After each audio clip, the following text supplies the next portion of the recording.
नमस्कार,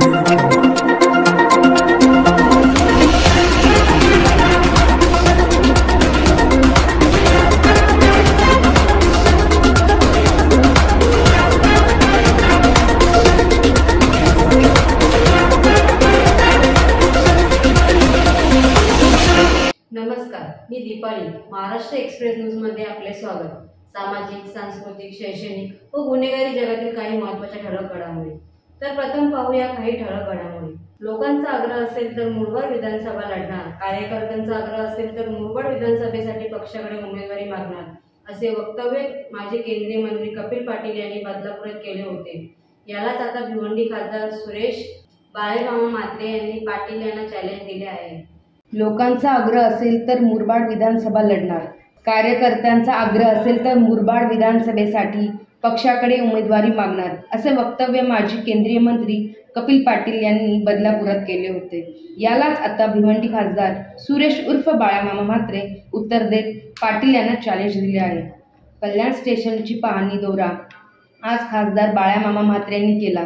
त्यावेळी त्यांनी माजी केंद्रीय मंत्री पाटील यांना चॅलेंज देत सांगितले की कपिल पाटलांची हिंमत असेल तर मुरबाड मतदारसंघातून उभे राहावे. माझे त्यांना चॅलेंज आहे, त्यांनी उभे राहून दाखवावे. मी लोकसभेला त्यांना चॅलेंज केले होते की मी आजही सांगतो, लोकांनी स्पष्ट नाकारले त्यांना. माझे त्यांना चॅलेंज दिले होते, मी आजही सांगतो, लोकांनी स्पष्ट नाकारले त्यांना. व तुमच्या हातात सत्ता होती 30 वर्ष राहून काय केले? मुरबाड काय, कल्याण काय? उभे राहा, माझे आव्हान आहे तुम्हाला.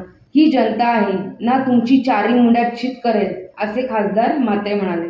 अरे नाव काय, कपिल पाटीलची हिंमत असेल तर उभं राहून दाखवावं ना. मुरबाडमधून नाव आले ना, माझं चॅलेंज आहे त्यांना, उभं राहून दाखवा. मी लोकसभेला देखील त्यांना चॅलेंज करायचो, आज देखील सांगतो, लोकांनी स्पष्ट नाकारलेलं आहे कपिल पाटलांना. जेव्हा तुमच्या आता सत्ता होती 30 वर्ष कपिल पाटील सत्तेत होते. 30 वर्षात तुम्ही काय केलं ते तर सांगा. तुमच्या कल्याण रेल्वे स्टेशनला 10 वर्षात किती वेळा दिसले? एकदा तरी दिसले का? आले असेल चुकून एखाद दुसऱ्या वेळेस.